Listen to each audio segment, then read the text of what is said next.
श्लोक छत्रपती श्री शिवाजी महाराज की जय जय भवानी जय शिवाजी। बघा आता आपण सर्वजण या रायगड किल्ल्यावरील अतिशय महत्त्वाच्या आणि पवित्र ठिकाणी आहात। हा पूर्ण परिसर म्हणजे राजांचा दरबार आहे। या दरबारामध्ये कोणतीही स्त्री नसलीये, या न्यायालयामध्ये कोणावरती अन्याय झाला नाहीये।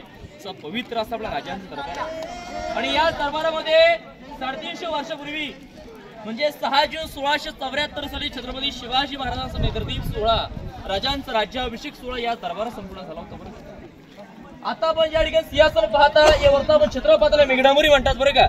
त्या मेघडंबरीची स्थापना भारताचे 7वे राष्ट्रपती डॉक्टर राणी जयसिंग यांच्या हस्ते 1985 करण्यात आली। आतमध्ये महाराजांची मूर्ती पाहता पंचधातूंची मूर्ती आहे।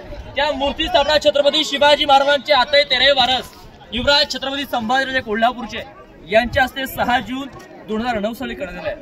आणि त्याच्या खिडकीतून खिडक्या असतात ना, त्या खिडक्यांच्या आतमध्ये एक अतिशय महत्त्वाचा दगड आहे, ज्या दगडावरती आपल्या राजांचं 350 वर्षापूर्वी 32 टनाचं रथजोडी सुवर्ण सिंहासन होतं। कल्पना करा, म्हणजे 40 किलो असं 1280 किलो सोन्याचं सिंहासन राजांचं या ठिकाणी होतं। परंतु 3 नोव्हेंबर 1689 ला या रायगड किल्ल्याला औरंगजेबाने सर्वात मोठा वेढा दिला आणि त्या औरंगजेबाचा सरदार जुल्फिकार खान, त्याचं टोपण नाव इतिगत खान, त्या इतिगत खानाने घणाचे घाव घालून लुटून विप्लव सोबत घेऊन गेला। ती मध्ये सदर पाहते 200 सव्वा 200 फुटे सदर पाहिल्यामध्ये झालेली जागा आहे पिण्याच्या पाण्याची टाकी आहे।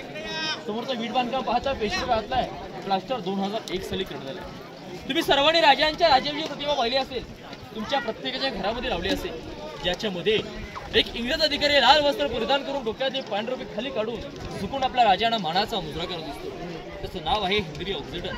इंग्रजांचा वकील होता आणि 400 वर्षापूर्वी तो इंग्रज वकील या दरबारात उपस्थित होता आणि त्या राज्याभिषेकाचं वर्णन आपल्या डेली डायरीमध्ये लिहून ठेवलं होतं। तो काय म्हणतो, त्याला पायी गडावरती येण्यासाठी 6 तास लागले। जर नगारखान्याच्या समोर आला आणि त्याला 2 बटाट्याची हत्ती दिसली। त्याला आश्चर्य वाटलं की बाबा, मी 2 पायाचा माणूस गडावरती येताना एवढा दमलो, माझी एवढी दमछाक झाली, तर महाराजांनी 4 पायाच्या बलाढ्य देहाची महाग हत्ती रायगडावरती आणली तरी कशी? परंतु आपल्या राजांची दूरदृष्टी ते इंग्रजाला काय कळलं, राजाने हत्तीची पिल्लं लहान असताना पालखीतून गडावरती आणली। हत्ती शाळेमध्ये त्याचं पालन पोषण केलं आणि राज्याभिषेकाच्या दिवशी येणाऱ्या जाणाऱ्या पाहुण्यांच्या स्वागतासाठी हत्ती सजून नगरकडे सुरू केली। तारीख होती 6 जून 1674, गोष्ट 350 वर्षापूर्वीची राजांचा राज्याभिषेक। कल्पना करा, मी जे काय सांगतोय ती कल्पना तुमच्या डोळ्यासमोर उभी करा। कल्पना करा, आपण राजांच्या राज्याभिषेकाच्या त्या दरबार उपस्थित होत, आपल्या डोळ्यासमोर तो राजांचा राज्याभिषेक होता। कल्पना करा, पूर्ण दरबार सजलाय। दरबारामध्ये पहाटे 4 वाजता 6000 माऊली, डोक्यामध्ये मणाचे भोके फेटे, गळ्यामध्ये कवड्याच्या माळा आणि पिळदार वेशामध्ये त्या पैठणी कावडामध्ये पहाटे 4 वाजता ते 6000 माऊली कशी असते। राजा आपल्या राहते राजवर पहाटे लवकर उठतात, स्नान करतात, वस्त्र परिधान करतात, राजे चिंचो खातात, कपडे चंदूर लावतात, राजे शिरकाई मात्र वंदन करतात, जगदीश्वराच्या दर्शन जातात, आई भवळीला साखर घालतात, वाडेश्वर नतमस्तक होतात। राजांची भव्य दिव्य मिरवणूक हत्तींच्या अंबरातून नगरखान्यात उभे होते। समोर राजांचं 32 पण सोन्याचं सिंहासन या ठिकाणी सजलं होतं। उजव्या बाजूला राष्ट्रमाता राजमाता जिजाऊ मासाहेब बसले होते, अष्टप्रधान मंत्रिमंडळ, राणी भसा शंभूराजे राजाराम महाराज बसले होते।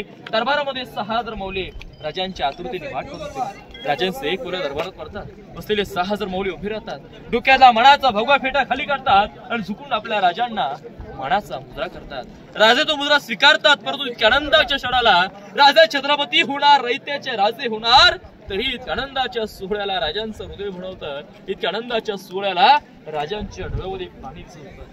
इतक्या आनंदाच्या सोहळ्या राजांच्या डोळ्यामध्ये पाणी का? राजांचं हृदय भरण्याचं कारण काय? कारण होतं राजांची एक नजर त्या 32 पणाच्या सोन्याच्या सिंहासनावरती पडते, एक नजर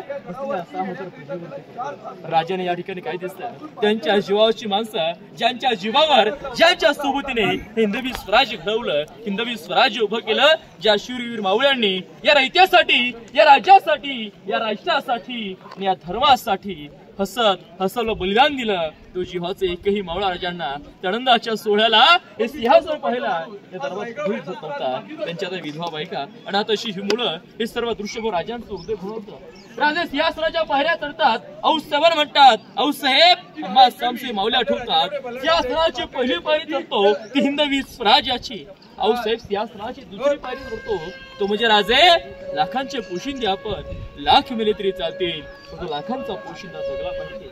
असे म्हणणारे आमचे बाजीप्रभू देशपांडे आऊसाहेब, आमचे बाजू काका आऊसाहेब अनंताच्या सोहळ्याला हे सिंहासन पाहिला. या दरबार पुढे इज्जत नाहीये.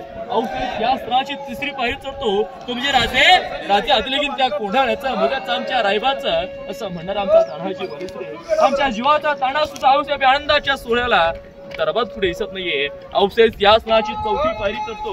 नुकताच देशीच्या खिंडीत मारला गेला प्रतापराव गुजर, वेड्यात मराठे वीर दौडले सात, शिवा काशीत बाजी पासालकर अशा असंख्य वीरांची नाव घेत राजे भरल्या अंतकरणाने लफलवत्या पायाने 32 मणाच्या रथचढीत सुवर्ण सोन्याच्या सिंहासनावर चढवतात. राजांवरती छत्र हलवतात. 1000 मोहरा उधळल्या जातात. नगार खड्यावर नगारे सनई चौघडे तुतरत दोंब्या वाजू लागतात. महादरवाज्यामध्ये 21 तोफांची सलामी येते. महाराजांच्या हातामध्ये विष्णूची मूर्ती, विष्णू म्हणजे जगाचा पालक. 1000 मोहरा उधळल्या जातात. फुलांचा वर्षाव केला तो. गागा भट्टाने 7 नद्यांच्या आणि 7 चौघडांच्या पण्या राजांचा अभिषेक केला तो.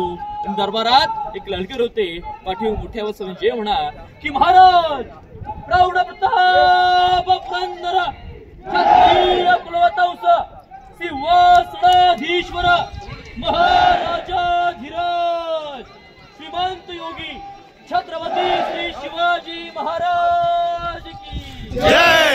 जय भवानी. जय शिवाजी. नमो पार्वती पते हर हर महादेव. अशा प्रकारे आनंदाच्या जय जयकारामध्ये छत्रपती शिवाजी महाराजांचा राज्याभिषेक सोहळा या दरबारात 350 वर्षापूर्वी संपन्न झाला होता. आणि याच दरबारात छत्रपती संभाजी महाराजांचा राज्याभिषेक सोहळा सुद्धा 16 जानेवारी 1681 ला याच दरबारात संपन्न झाला होता. बघा समोरचं गेट पहा. बाल्य किल्ल्याचा मेन गेट नगारखाना आहे. 52 फूट हाईट आहे, 40 फूट रुंदी आहे. उजव्या साईडला 32 पायऱ्या वरचा जागा आहे. आणि पुढे नगारे वाजवले तर किल्ल्याचा मेन गेट महादरवाजा हा बंद केला जायचा. याला आपण लांबून पाहिलं तर आपल्या मुंबईचे गेट ऑफ इंडिया सारखा पाहायला मिळतो.